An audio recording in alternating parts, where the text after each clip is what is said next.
Assalamualaikum warahmatullahi wabarakatuh. Selamat datang di channel Petani Galur Aceh. Pada video kali ini kita akan melihat suasana di lahan sawah di seputaran desa kami ya sahabat tani, dan beberapa desa di samping kami saat ini lagi berduka ataupun berderita. Oke, baiklah sahabat tani, beginilah kondisi terakhir untuk saat ini di tempat kami di seputaran Aceh Utara, tepatnya ini di Syamtalira Bayu ya. Untuk beberapa desa di tempat kami lagi mengalami kekeringan ya sahabat-sahabat tani,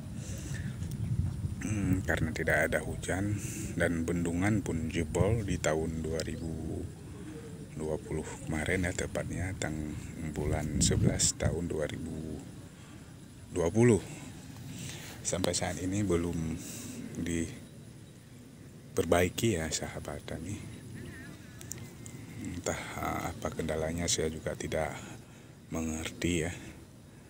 Tapi saya harapkan ya sama pemerintah daerah, pemerintah provinsi ataupun pemerintah pusat ya, Jakarta, agar segera untuk memperhatikan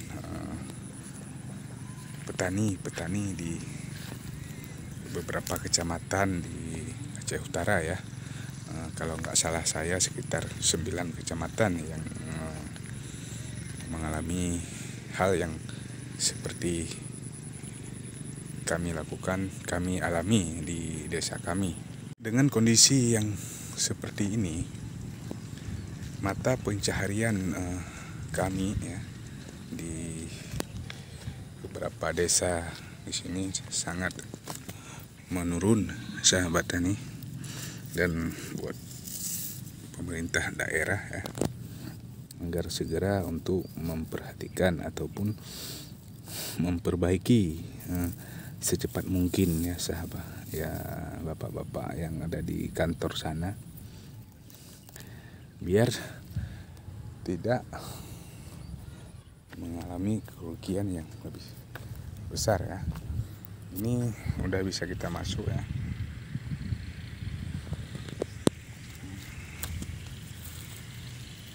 Ini padahal padinya udah sekitar 1 minggu ya.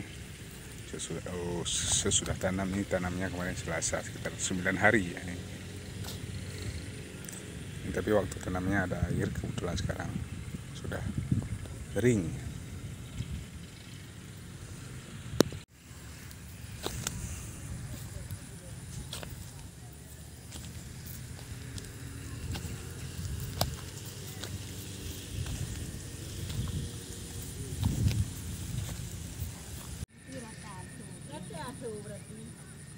Mana ada dong pegah li.